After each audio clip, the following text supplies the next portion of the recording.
حي على الفلاح۔ سورہ الانعام رکو نمبر 15۔ اعوذ باللہ من الشیطان الرجیم، بسم اللہ الرحمن الرحیم۔ اومن كان ميتا فأحييناه وجعلنا له نورا يمشي به في الناس كمن مثله في الظلمات ليس بخارج منها كذلك زين للكافرين ما كانوا يعملون وكذلك جعلنا في كل قرية أكابر مجرميها ليمكروا فيها وما يمكرون إلا بأنفسهم وما يشعرون۔ آمنت بالله صدق الله العظيم۔ رب اشرح لي صدري ويسر لي أمري واحلل عقدة من لساني يفقهوا قولي۔ رب زدني علما وربنا زدنا علما وحلما وفهما وألحقنا بالصالحين۔ ربنا تقبل منا إنك أنت السميع العليم۔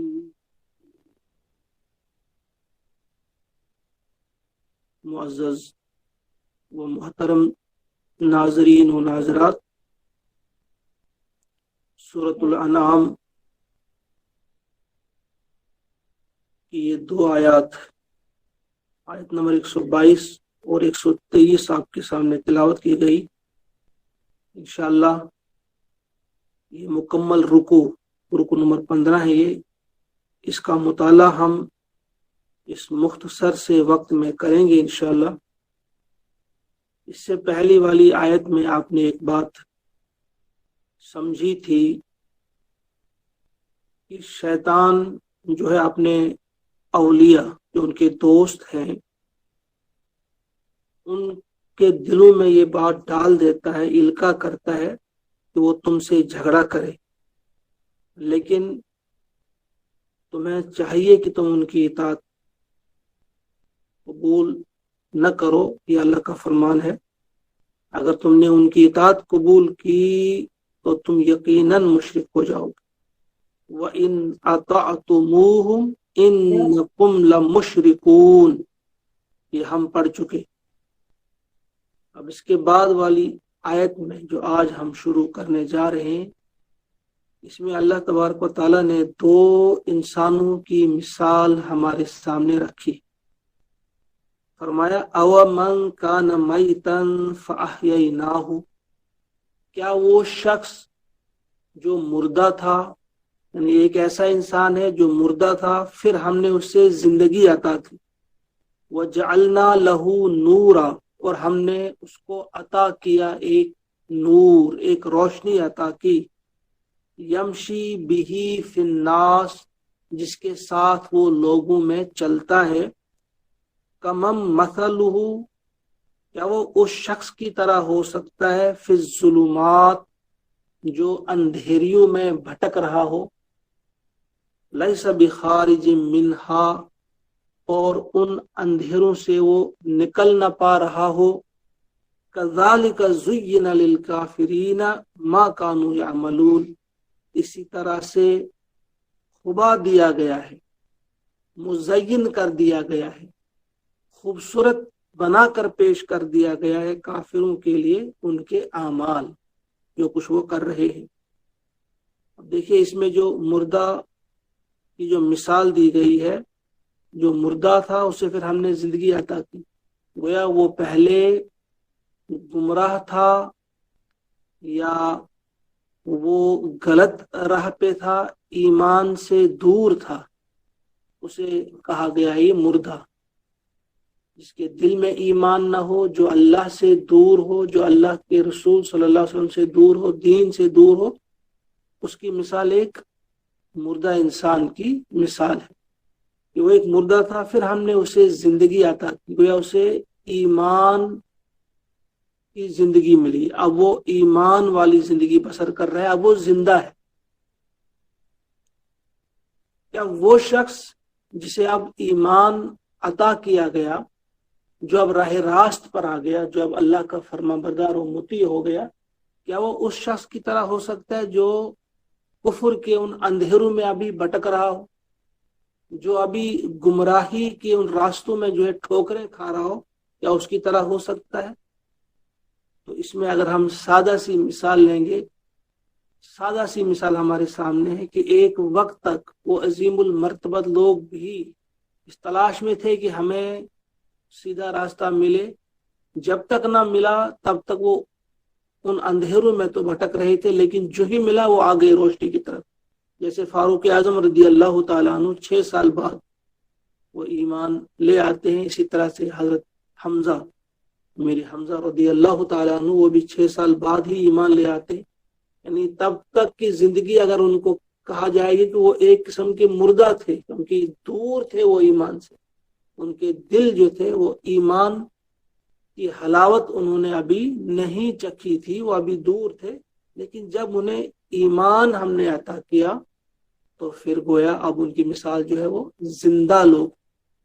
اس کے برعکس ان کے ساتھی اور بھی تھے وہاں پہ بہت سارے لوگ جو اس کے بعد بھی، جن کے سامنے روشنی آ گئی، جن کے سامنے ہدایت آ گئی، لیکن وہ پھر بھی اندھیروں ہی میں بھٹکتے رہے. نور سے مراد یہاں کچھ مفسرین لکھتے ہیں ایمان کا نور، یعنی ایمان کی روشنی، اور اکثر مفسرین نے کہا یہاں مراد ہے قرآن. اس سے اللہ کا فرمان، اسی کی بدولت، اسی کی وجہ سے، یا اسی کو سمجھ کر اسے اپنے دل میں اتار کر وہ سیدھے راستے کی طرف آ گئے.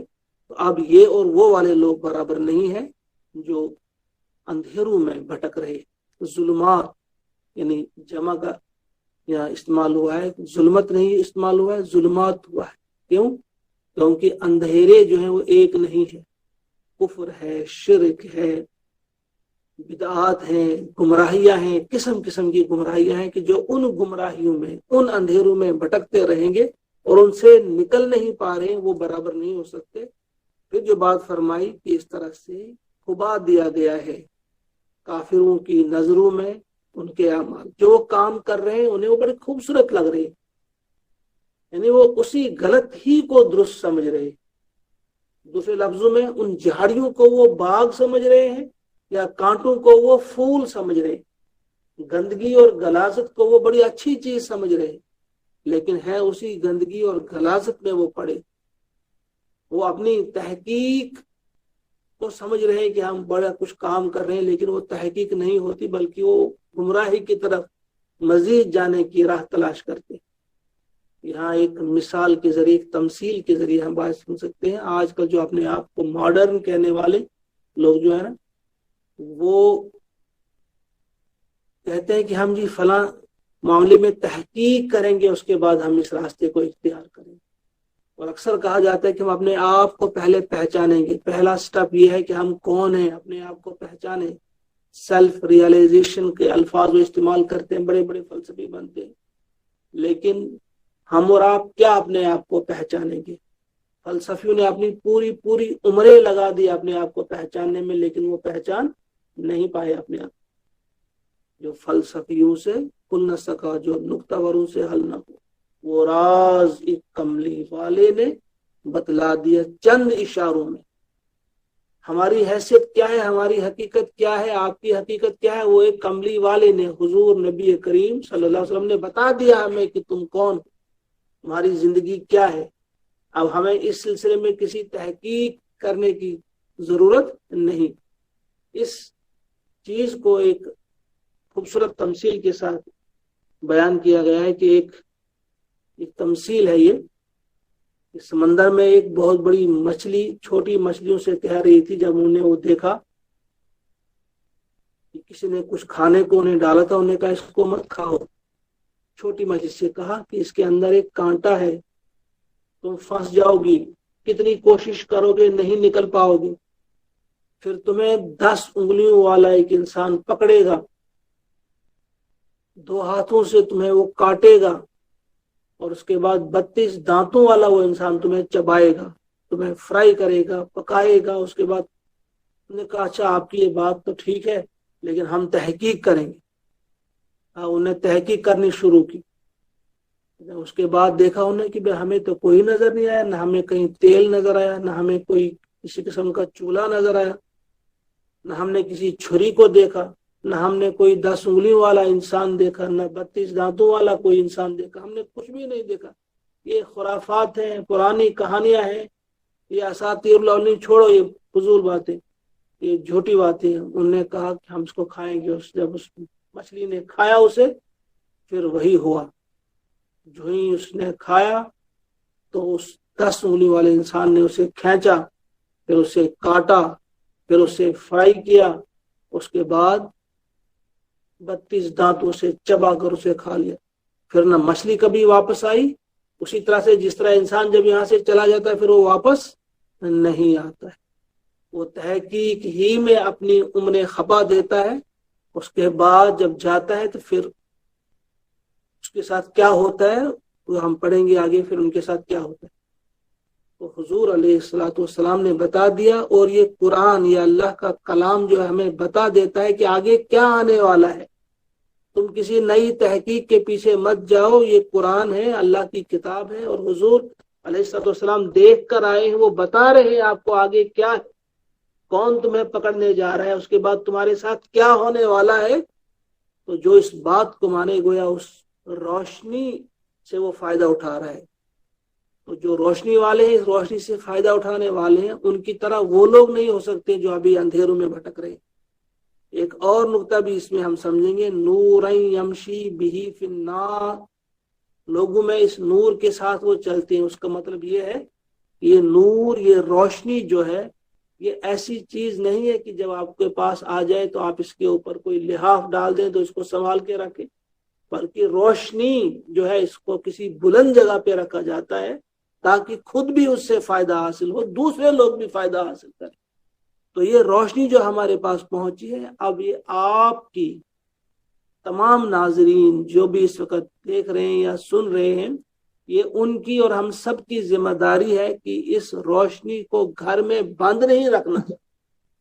جس طرح آج ہم اکثر رکھتے ہیں, یہ روشنی جو ہے اس قرآن کو ہم نے اس میں غلاف میں بند کر کے رکھ دیتے ہیں, ایسا نہیں ہے, بلکہ اس کو لے کر ہم نے کیا کرنا ہے, یمشی بہ فی الناس, لوگوں کے بیچ میں جانا ہے اس کو لے کر, تاکہ اور لوگ جو ہے وہ بھی اس روشنی سے فائدہ اٹھائیں. کل کہیں وہ قیامت کے دن ہمارا گریبان پکڑ کر ہم سے یہ نہ کہیں کہ تمہارے پاس یہ روشنی آ چکی تھی لیکن تم نے اس پر پردہ ڈال دیا تھا, تم نے اپنے گھر میں اس کو چھپا کے رکھا تھا. اس کے لیے بڑی وعید آئی ہے, ان الذین یکتمون ما انزلنا من البینات والہدی من بعد ما بیناہ للناس فی الکتاب اولئک یلعنہم اللہ ویلعنہم اللعینون. بڑی خطرناک قسم کی وعید آئی ہے. جو چھپاتے ہیں اس روشنی, اس نور کو جو چھپاتے ہیں, دوسروں تک نہیں پہنچاتے, اس کے لیے کیا ہے اس وقت تفصیل میں جانے کا موقع نہیں. وَكَذَلِكَ جَعَلْنَا فِي كُلِّ قَرْيَةٍ, اس کے بعد فرمایا جا رہا ہے اور اسی طرح سے ہم نے کھڑا کیا ہے ہر بستی میں اکابر مجرمیہا, اس کے جو بڑے بڑے مجرم ہیں ان کو کھڑا کیا ہے. جو مجرموں کے سرگنے ہیں, بڑے مجرم جو ہیں, ان کو ہم نے کھڑا کیا ہے لِيَمْكُرُوا فِيهَا, تاکہ وہ کیا کریں, چال بازیاں کریں اس میں. وَمَا يَمْكُرُونَ إِلَّا بِأَنفُسِهِمْ, مگر ان کی یہ چال بازیاں کسی کو نقصان نہیں پہنچاتی سوائے ان کے, انہی کو نقصان پہنچتا ہے جو چال بازیاں کرتے ہیں. وما یشعرون, لیکن انہیں اس کا شعور نہیں, وہ اس کو سمجھ نہیں سکتے. پہلی چیز ہے سمجھنے کی, وَكَذَلِكَ, اسی طرح سے کیا مطلب, وہ حضور سے کہا جا رہا ہے محمد صلی اللہ علیہ وسلم, جس طرح اس وقت اس بستی کے جو بڑے بڑے مجرم ہیں, ابو جہل ہے, ابو لہب ہے, عتبہ ہے, شیبہ ہے, جس طرح یہ آپ کے خلاف چال بازیاں کر رہے ہیں, تمہیں تنگ کر رہے ہیں, تمہاری دعوت کو